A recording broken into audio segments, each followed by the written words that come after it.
Dinas Pemberdayaan Perempuan dan Perlindungan Anak Banjarmasin mengikuti verifikasi lapangan hybrid dalam rangka evaluasi Kota Layak Anak tahun 2025 secara daring melalui Zoom meeting di Aula Kayu Baimbai Balai Kota Banjarmasin.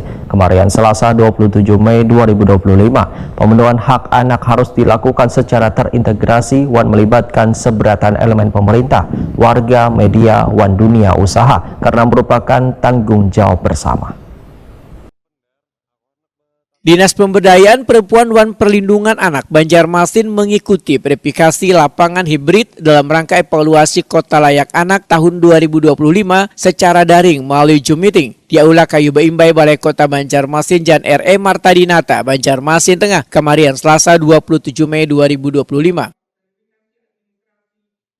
Verifikator Kementerian Perempuan dan Anak Republik Indonesia Suhaini menyatakan verifikasi penilaian Kabupaten Kota Layak Anak oleh Kementerian Pemberdayaan Perempuan dan Perlindungan Anak adalah prosesnya bertahap untuk mengevaluasi sejauh mana Kabupaten Kota di Indonesia memenuhi hak dan perlindungan anak sesuai Peraturan Presiden Nomor 25 Tahun 2021 dan Undang-Undang Nomor 35 Tahun 2014 tentang Perlindungan Anak. Verifikasi lapangan hibrid yang dilakukan mulai dari pemeriksaan kebenaran data yang diinput pada penilaian mandiri serta mengevaluasi implementasi 24 indikator Kabupaten Kota Layak Anak. Sedangkan tim evaluator dari Kemen P3A dan DP3A daerah memeriksa dokumen pendukung melalui platform online yang kayak laporan program, regulasi daerah, dan anggaran. Dokumen penganggaran untuk selanjutnya dapat kita lakukan pendampingan, pemantauan, dan evaluasi secara bersama-sama. Bapak Ibu sekalian yang saya hormati, kami mengucapkan banyak terima kasih kepada Bapak Wali Kota beserta jajaran yang telah memberikan dukungan yang tinggi pada pelaksanaan proses evaluasi KLA yang dimulai sejak penilaian mandiri, dilanjutkan dengan tahap verifikasi administrasi, dan sekarang memasuki tahap verifikasi lapangan hybrid yang dilakukan secara online. Kami juga mengucapkan banyak terima kasih kepada pemerintah provinsi, Dinas Pemberdayaan Perempuan dan Perlindungan Anak yang mana sesuai dengan amanah Undang-Undang 23/2014 adalah sebagai pembina yang selalu memberikan dukungan berupa advokasi, supervisi, koordinasi, pendampingan maupun pemantauan seluruh program perlindungan anak di wilayah kabupaten kotanya.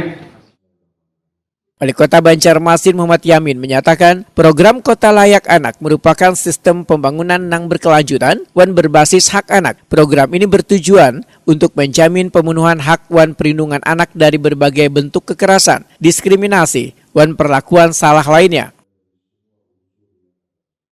Pemenuhan hak anak harus dilakukan secara terintegrasi dan melibatkan seberatan elemen pemerintah, warga, media, dan dunia usaha karena merupakan tanggung jawab bersama. Evaluasi Kabupaten Kota Layak Anak Kota Banjarmasin tahun 2025. Tim penilai dan peserta verifikasi yang kami hormati, Kabupaten atau Kota Layak Anak merupakan suatu program yang terintegrasi dan berkelanjutan yang bertujuan untuk memenuhi hak anak-anak di Kabupaten Kota Layak Anak, melindungi anak dari kekerasan, diskriminasi, dan perlakuan salah lainnya. Di Kabupaten Kota Layak Anak juga merupakan sistem pembangunan yang berbasis hak anak melalui pengintegrasian komitmen dan sumber daya dari semua unsur yang ada, baik dari pemerintah, masyarakat, media, dan dunia usaha secara terencana dan menyeluruh berkelanjutan dalam melaksanakan kebijakan, program, dan kegiatan untuk menjamin hak dan perlindungan anak. Oleh karena itu perlu komitmen dan sinergitas dari seluruh stakeholder dalam pemenuhan hak anak agar lebih terintegrasi, holistik, dan berkelanjutan.